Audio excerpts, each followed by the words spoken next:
Welcome back to another video, you guys. This weekend we are going to give you a show preview. Next weekend we're going to be at the Reptile Super Show in Pomona. I will put some information for that expo at the end of the video and also put a link in the description below. If you're local, come out. That is going to be a really good show. It's going to be pretty amazing, and Apple and I are looking very much forward to being there. We are super grateful for those of you that have joined our Patreon, and as a way for us to say thank you, we are giving you access to this video one day before everybody else. But anyway, you guys, show preview, let's get into it. I'm going to give you guys a look at the animals that we're going to have on the table. So we'll start with the babies. I have an army of Ridley-i from 3 different unrelated breedings. We have, oh, you just shed, beautiful. So we have smaller size ones, bit younger animals. Get this shed out of here. Although I shouldn't do this during the video, but I'll take care of that later. So we have smaller Ridley-i like these, and then we also have some bigger ones, a little bit older, a little bit more well established, like so. So males and females, we will have these guys at the show on the table. What else? What else? How about some blue beauties? We have, I think this is one pair actually that we have left. So we have, these are from our facility in Malaysia. They are growing a lot. If any of you guys were at the last show, you can probably tell these guys have like doubled in size. So they're growing very, very fast. And so anyway, I think it's just one pair of those. We have the Chinese beauties, the two animals that we have.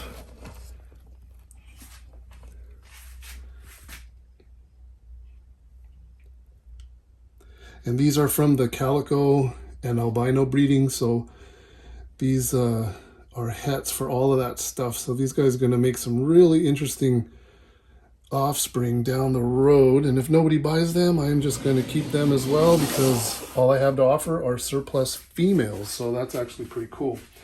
What else do we have? We have Melanota.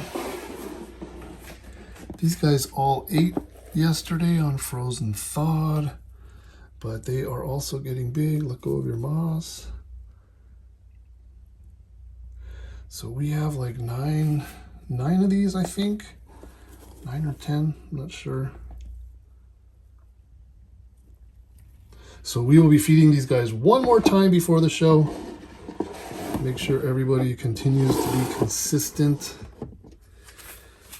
And what else? We have baby Cyanea, and I have 5 of them, but I think only 2 are feeding on their own, and the others are being assist fed, but I might bring all 5 because with my Boiga customers, a lot of you guys are familiar with the assist feeding. It really isn't that big of a deal, but I also, depending on how much room I have on the table, I may only bring just the 2 that are feeding on their own and leave the other 3 for Vegas. So we'll see about that. What else do we have here? Dun, dun, dun. We have some baby Egyptian diadem rat snakes. This one just shed. Huff and puff. And I have some eggs that I just got from one of my females in the incubator, which is super cool. But I really like these. The variability is pretty awesome. I like the color and the pattern variability. It's really wild. So we have babies, 2 adults. So I think we have 1 Benculensis feeding on house geckos, doing super well, starting to turn quite nice and green. So I think we have 1 surplus one of these. So we have some Boiga nigriceps, different sizes. This one just took a frozen thawed quail for me yesterday, so I don't want to hold it too much. And we have some big nigriceps, also from the same shipment. established and feeding very, very well on frozen thawed rat pups. This one's actually really big. But for the most part, they're pretty mild-mannered. The ones from Malaysia, like I've said before, sometimes they have these really weird, like dark kind of gray colors and a little bit of greenish tint to them sometimes. It's really different. So we have some established adult Gonyosoma, males and females, some of which were at the last show, although we did sell some at the last show. But these have all been sitting around now for an additional month, taking food and feeding, treated the whole bit. And they are looking really, really amazing and doing really well. So the trick with these is to get established animals. The fresh ones can be a bit challenging, but I've done all the work for you. So these guys are ready to go. So we'll have a number of these at the expo. So we also have some established mangrove snakes, Malaysian Melanota. These are all feeding and established. I only have males available, but they are amazing and they get super big. As you already know, if you've watched our previous videos, I have some pretty impressive big boys here. But anyway, we're going to have some of those at the table. They're feeding on frozen thawed rat pups mostly. They've all been treated inside and out and they are amazing and they are very much established. And just like the Gonyosoma, the same exact thing. You want to get animals that are established. They are the ones that do the best. And I have done all the work for you, like always. So, come and get them.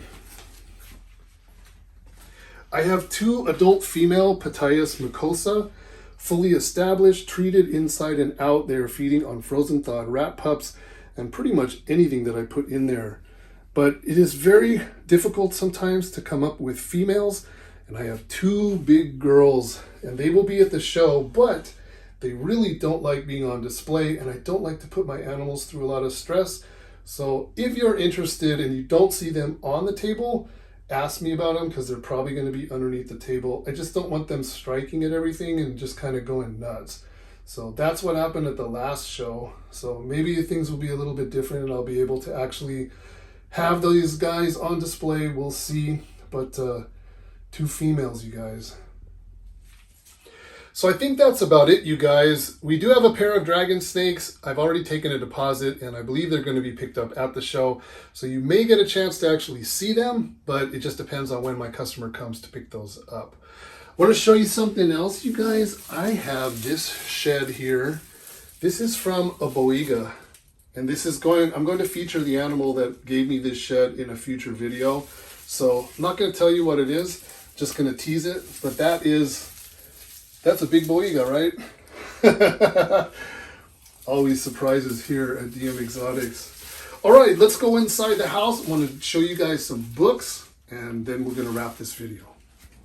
So before we bring this video to an end, I don't know how many people are actually reading reptile books out there these days. I know the internet is the main source, but sometimes you need to refer to books for the more obscure stuff or the harder to find stuff because believe it or not, not everything that's in books has made its way onto the internet. So I'm going to show you guys 4 books that I've been looking at a lot lately, most recently in particular.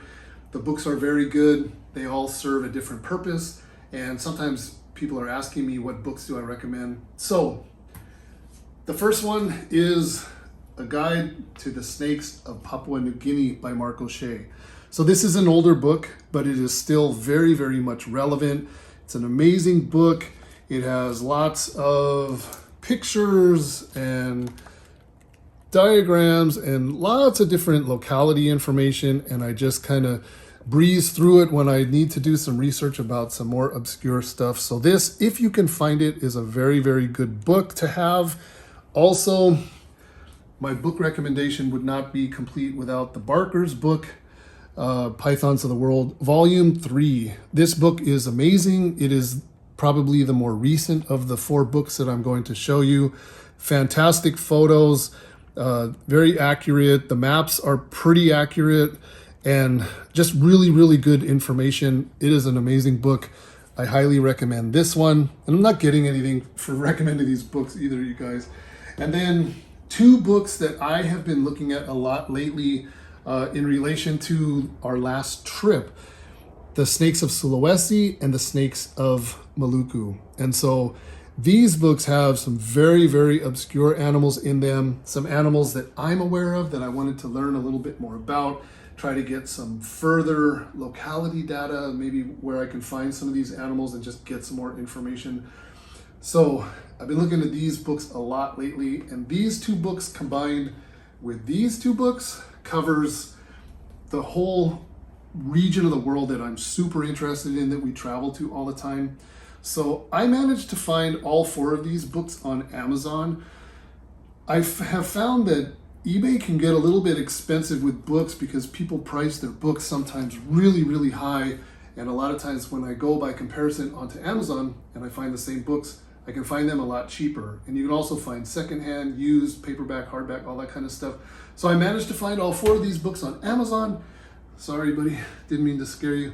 And the links are in the description below. So my cat here is sitting on all of my camera equipment, but we're filming with our phone because my main camera is not underneath him. It's actually being fixed. So anyway, that is it, you guys. I hope you found that list helpful, and also the show preview. That's for you guys. And we will see you next week at the Reptile Super Show in Pomona. We're super excited to be able to do another expo while we are here. Our cat will not be there, but we will be there. So thank you so much for watching, you guys. We will see you in the next video. Take care of yourselves.